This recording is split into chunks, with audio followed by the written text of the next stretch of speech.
Bonjour à tous, petite vidéo pour vous expliquer l'intérêt du calcul algébrique et de la simplification de fonctions.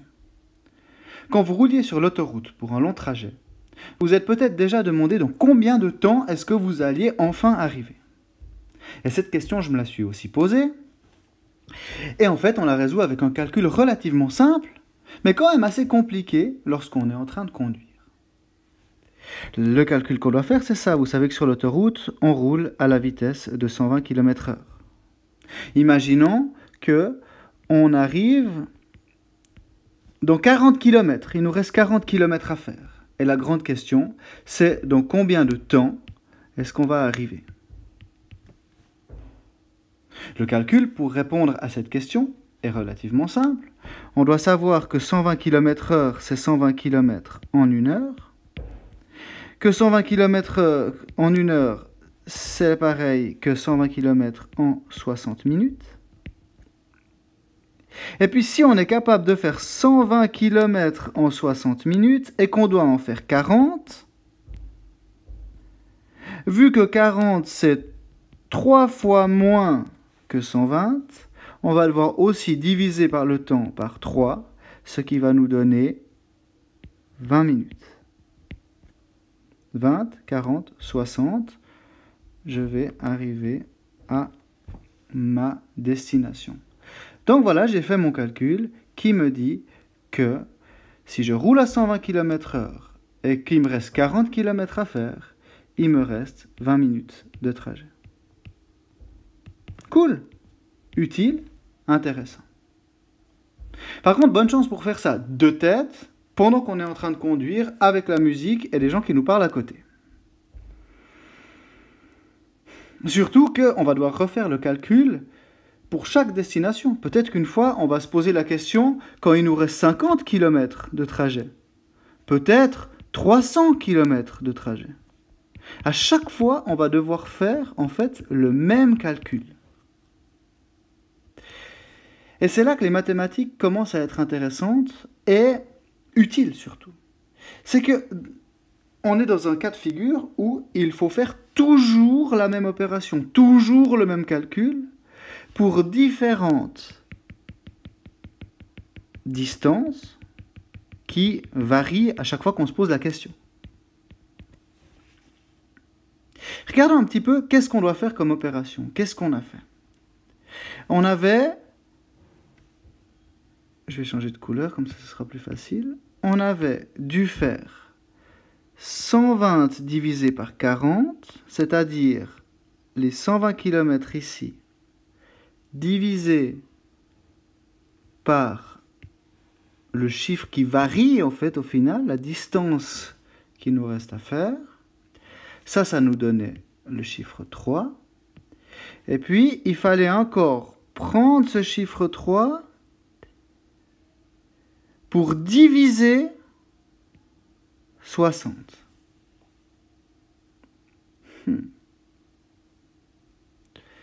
Donc en gros, qu'est-ce que je dois faire? Je dois prendre 60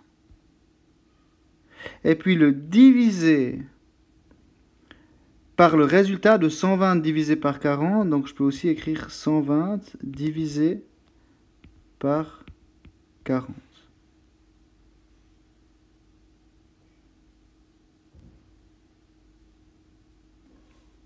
C'est ça que je dois faire pour donner mon résultat. Et en l'occurrence, c'est 20. Alors comment est-ce que je vais faire quand je dois faire par exemple la même chose puis qu'il me reste 50 km cette fois? Eh bien, je vais devoir faire pareil. Je vais devoir juste remplacer ici le 40 par 50. Ce qui va me donner 60 divisé par 120 divisé par 50. Si j'ai 300, eh ben, je vais devoir faire toujours ce calcul, 60 divisé par 120 divisé par 300. Et ça me donnera ma réponse. Mais alors encore une fois, bonne chance pour faire ça de tête. Comment faire? Et c'est là qu'on arrive à l'intérêt du calcul algébrique. C'est qu'au final, il y a toujours tout qui reste la même chose, sauf une variable. Le seul truc qui change, c'est ce 40 ce 50 ou ce 300. Et donc, cette variable, à la place de noter des chiffres qui correspondent à la situation, eh ben, on va l'appeler simplement variable x. C'est souvent comme ça, la variable, on l'appelle x. C'est-à-dire qu'on va écrire 60 divisé par 120 divisé par x. C'est ça la grande fonction qu'on va devoir utiliser toujours. Mais elle est trop compliquée et on aimerait vraiment bien la simplifier un petit peu. Donc comment est-ce qu'on va faire ça? Et puis ça, c'est des mathématiques que vous savez tous faire parce que c'est ce qu'on a vu en nombres et opérations. Quand on a 60 divisé par quelque chose, c'est exactement comme quand on fait fois l'inverse. Donc on a 60 entiers fois l'inverse de 100, on va le réécrire comme ça, que ce sera plus simple.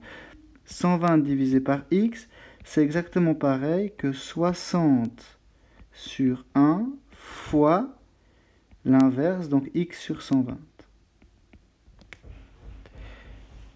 Et là, c'est pareil que 60x divisé par 120. Et là, on peut simplifier. Je pourrais aussi écrire ça pour être plus clair. Je pourrais écrire 60 sur 120 fois x. 60 sur 120, on peut simplifier. On peut diviser par 60, ce qui nous donne 1 sur 2 fois x. Une demi de x. Quand on fait ce gros calcul ici, complexe, 60 sur 120 divisé par x, en fait, au final, on vient de montrer par le calcul et par simplification de fraction que c'est exactement pareil que quand on fait une demi de x. La moitié de x. Qu'est-ce que ça veut dire? Ça veut dire que le calcul que je dois faire, qui me casse la tête depuis le début, eh ben c'est super facile. Il suffit de prendre cette variable qu'on a appelée x ici, qui change à chaque fois, tout ça, et la diviser par 2. C'est-à-dire que quand on a quelque chose qui fait, quand il nous reste 40 km à faire et qu'on roule à 120 km/h, ben on divise par 2, ce qui nous donne 20 minutes. On l'a ici. Si on a 50 km qu'il nous reste à faire, eh ben, ça veut dire qu'il nous restera 25 minutes, etc., etc., etc. Voilà. Je me rends compte maintenant que c'est assez complexe à comprendre quand même. Mais qu'est-ce que j'essaye de montrer ici? J'essaye de montrer que il arrive qu'on doit faire un calcul complexe avec une variable qui change toujours. Donc ce qui nous intéresse, ce n'est pas forcément la variable, c'est surtout ce calcul qu'on doit faire. Ce calcul, on l'a identifié et on a vu qu'on pouvait le simplifier en disant que c'est simplement quand on fait une demi de x, ou bien x sur 2, ou x divisé par 2, c'est pareil. Dans notre cas, notre fonction qui était complexe, qui était celle-là, 60 divisé par 120 divisé par x, on a réussi à la simplifier tellement, on a réussi à montrer que c'était exactement pareil que quand on faisait x divisé par 2, et donc maintenant on a réussi à avoir un outil qui nous permet hyper facilement de calculer combien de temps il nous reste à rouler sur l'autoroute, parce qu'on sait qu'en fait c'est super facile, il suffit de regarder combien de kilomètres il nous reste et diviser ça par 2 pour nous donner le temps en minutes. Donc on a développé un outil mathématique qui nous permet de ne pas avoir beaucoup à réfléchir et de réutiliser la même manipulation facile, simple, dans plein de cas différents. Voici donc le cheminement intellectuel qu'on fait dans la plupart des cas qui concernent des fonctions et les thèmes annexes.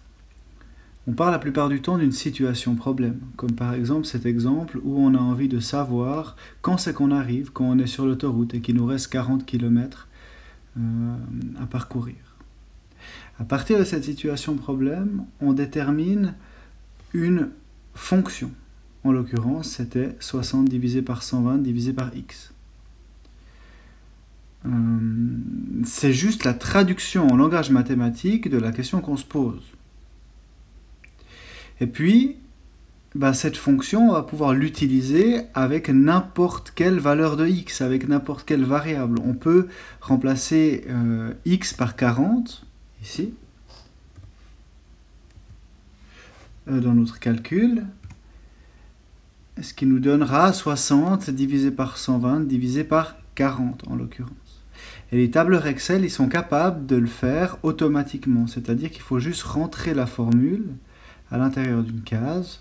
Et là, je le fais maintenant parce que c'est exactement la même chose qu'on fait en mathématiques et c'est justement intéressant de voir à quel point l'informatique, elle est liée aux mathématiques. Donc dans cette case, je vais dire à mon tableur Excel, ici tu vas mettre la réponse de 60 divisé par 120 divisé par la case en bas à gauche. Et ça me donne 20. Ce qui est effectivement ce qu'on avait calculé aussi, ça le fait automatiquement. Donc maintenant, je peux, si j'ai envie de calculer pour 100 km qui nous resterait, changer x, changer la valeur de x, changer ce truc qui varie, on est en train de varier un truc qui varie, qui s'appelle une variable, et ça calculera automatiquement, en passant par la flèche du haut, le nombre de minutes qui nous reste. Donc en ce qui concerne une valeur, une formule qu'on peut faire obligatoirement, automatiquement sur l'ordinateur, c'est pas vraiment un problème d'être simple. Mais quand il faut commencer à le faire de tête, il va falloir simplifier notre fonction. Et c'est la deuxième étape, c'est-à-dire qu'on doit passer de quelque chose de relativement complexe à faire de tête à quelque chose de plus facile à faire de tête quand on peut le faire. Ça, c'est la dynamique qui s'appelle simplifier une fonction. C'est ce qu'on a fait juste avant par écrit. Et puis, on a vu que 60 divisé par 120 divisé par x, c'est exactement pareil que x divisé par 2. Et d'ailleurs, je peux entrer dans cette case ici un autre calcul en disant à mon ordinateur, cette case-là, j'aimerais que tu prennes la valeur qui est écrite dans la case à gauche et que tu la divises par 2. Et qu'est-ce que ça fait? Complètement logiquement, ça va faire exactement la même chose que la fonction du haut, parce que l'intérêt de simplifier, c'est quand on trouve une équation qui est égale à l'autre, mais qui est juste plus facile. Donc maintenant, je peux toujours essayer. Je peux mettre par exemple 45. Et là, ça me change les deux calculs, tout fonctionne bien. Je peux mettre 20, etc., etc., etc.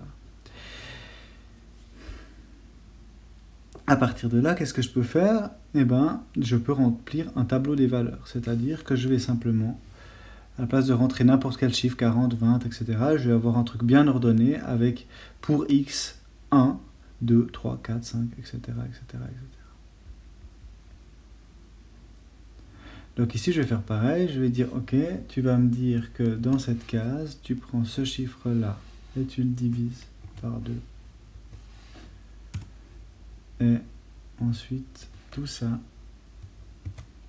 on va pouvoir le copier en bas.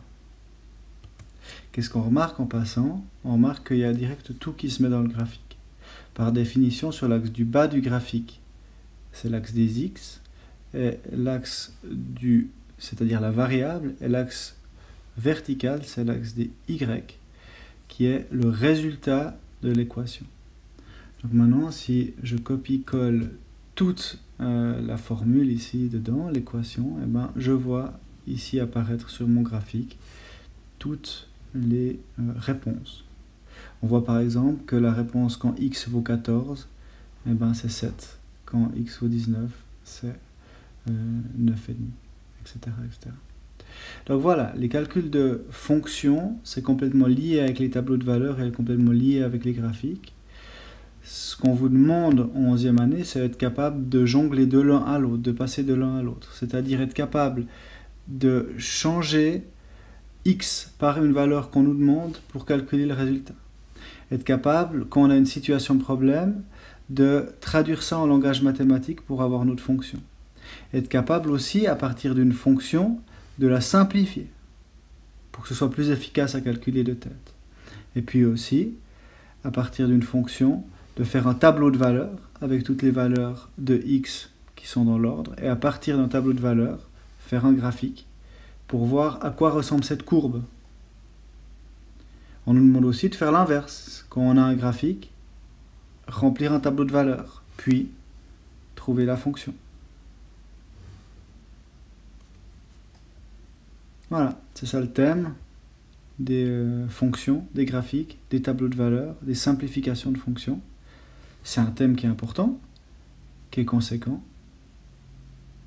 Alors, entraînez-vous.